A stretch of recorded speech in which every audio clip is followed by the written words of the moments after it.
Shalom Aleichem, welcome. This is a tribute to the neshama of Rabbi Pinchus Weberman. Rabbi Weberman was a great man, a great fighter on behalf of Torah Yiddishkeit, Torah Judaism. I interviewed Rabbi Weberman about 10 years ago in Miami. It was fascinating. We spent about 2 hours together, and he shared his history, his beliefs, and many other things. And I want to just, the Tevas Nishmosei, for the sake of his special neshama, tell you a little bit about it. Rabbi Weberman was born in 1930. He was born in the Lower East Side. His mother's family was Horowitz, from Horowitz and Margaretten Matzahs, the famous matzah bakery company. That was his family, his mother's side. His father was a lawyer, and his father was one of the founders of Yeshiva Torah Vadas. But later, his sons, a few of his sons, gravitated to Rabbi Chaim Avram Dov Ber Levin, known as the Malach, and they left Torah Vadas and they became Malachim, and this will be written about. Well, I wrote it already in my book Chabad and Malach, which is coming out now and it's available. I encourage you to read it because it has a lot about the Webermans as well. Anyway, at that time he left Torah Vadas. And he, meaning the father of Rabbi Weberman. And they founded a yeshiva called Nesivas Olam. It's the Malachim Yeshiva. It was in Williamsburg.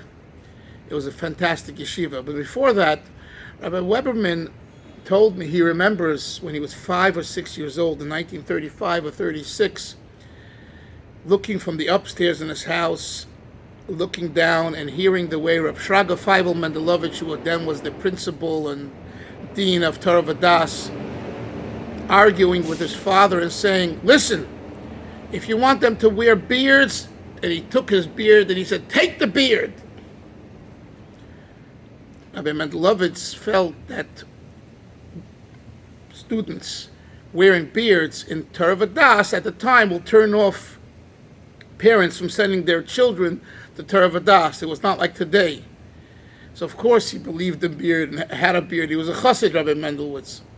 A Tzanzer Chasid, I believe, a Hungarian Chasid.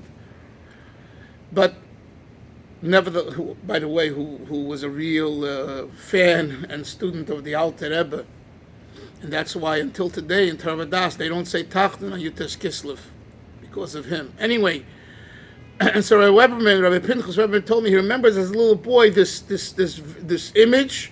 He saw it and he heard it, and it stayed with him. Growing up in Yeshiva Olam, the learning was very strong. He told me he learned there, I believe, for 10 years. And I tell you, not that I'm a Baki Shas, I'm not, but he was a Baki Shas. He knew the Talmud inside out, backwards and forwards. Phenomenal memory. At his shul, Olav Shalom, which he was the rabbi of for 62 years, he founded it in 1960, and it still exists in on 79th Street, I believe, in that area, coming down Collins Avenue in Miami. He set the guidelines, the structure, and created it ex nihilo, yesh mi'ayin. And at the time, it was a Jewish area.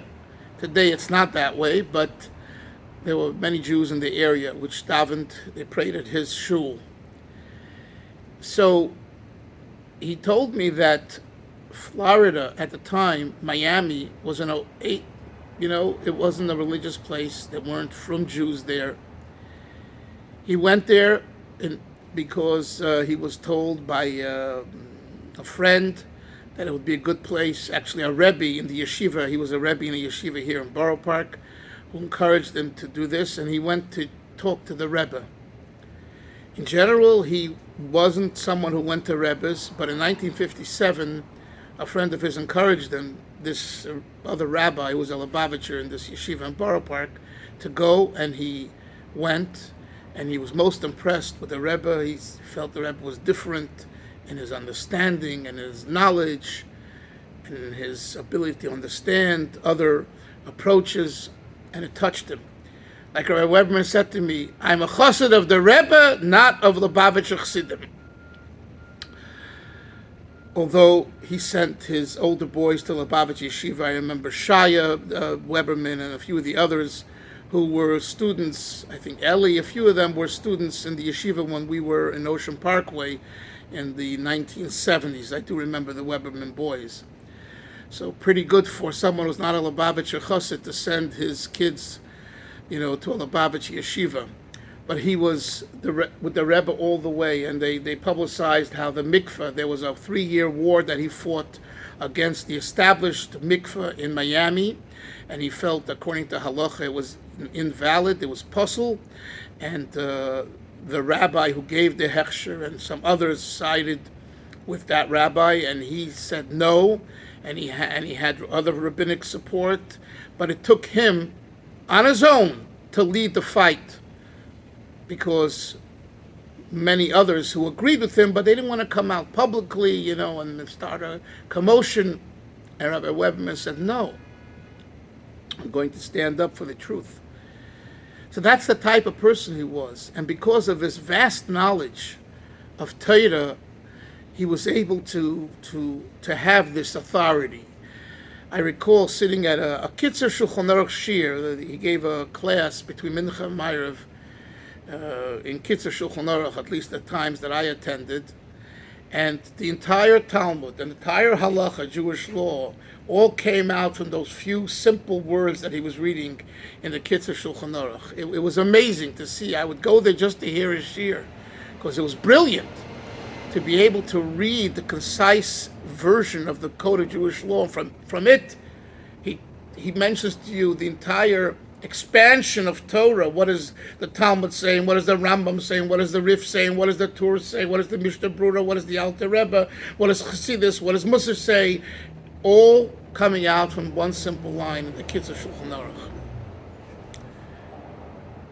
I was talking to my brother yesterday, and he said, Rabbi Weberman, although he was a Baki, a Shas, and a Talmud Chacham and all that, but he was a fighter. He stood up for the emes, and that's, I believe, why he found a commonality with our Rebbe, the Lubavitcher Rebbe, because the Rebbe also stood up and said it the way it is and didn't care what people are going to say, including his own people, including the Orthodox establishment. The Rebbe took charge. Rabbi Weberman took charge when it came to Frumkeit and Yiddishkeit, the Erev, the Miami Erev, and his position there, and invalidating previous type of Erevs and saying it has to be fixed in a certain way. He didn't care. Now, he was a smart man. He was a political man, meaning to say he knew how to play his politics well.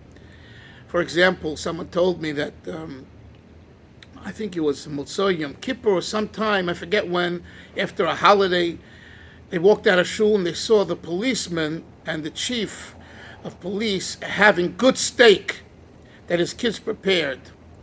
He understood that if he wants the police to be with his community and the Jewish community, he needs to feed them, and that's what he did. He was a chaplain, not just a chaplain. I think he was the head of the chaplains in the Florida area for years. He was well connected to government and city agencies and individuals. He came at a very early time, 1960, but he followed the trajectory of the Jewish development of Florida and in Miami in particular. And he was the kingpin. He was the top, okay? Yes, Rabbi Korf came a year or so later and did tremendous things, and today Chabad Lubavitch has over 200 institutions in Florida. It's all true. But you have to understand that the individual who laid the groundwork all the years for orthodoxy, not just outreach, was Rabbi Weberman. there's so much more to say about him. He had, thank God, a very large family, and there are hundreds and hundreds of grandchildren and great-grandchildren, beautiful families and mishpachas. And no question that what he did for Yiddishkeit, Torah Yiddishkeit, here in Florida for 62 years will be eternal until Mashiach's coming and after Mashiach's coming. You know, we're all riding now on his wings, really. The entire Florida has become a haven for Jews and Orthodox Jews as well. Everyone's running down. Everyone, either for the winter, or for the summer, for right, young, old. There are yeshivas, kolelim, girls' schools, outreach programs, Chabad houses, yeshivas, day schools, gewaldig. The beginning, those two people. You know, I have to say three people. There's Rabbi Weberman, Rabbi Korf, and then the rabbi from the Miami Yeshiva Gedola, I forget his name now, must be mentioned and credited for the hard work that he did as well for years. Of course, there were rabbis before. You know, I'm not saying they're small change, but in comparison to what these three did, there's for the Orthodox community, the establishment, there's small change. And in particular, what I'm emphasizing, highlighting as a tribute for Rabbi Weberman's neshama, who passed away, Rabbi Pinchus Weberman, is that he went with courage. Yes, he fought when he needed to fight, even if it was unpopular. He was a Pinchus. Rabbi Pinchus, his name was Pinchus Weberman. He was the Pinchus in the Torah portion we read just recently. Pinchus Zelio. Why? Mekanes Kinosi. He's a zealot for Hashem. Rabbi Weberman was a zealot. No question about it. He was so frum. You could see, you know, in writing the book on the Malach, and thinking about Rabbi Weberman, he was definitely part of the Malach's, you know, culture, the fanaticism and zealotry. But he took it and packaged it for Florida, okay? But within himself, he was rigid, very rigid.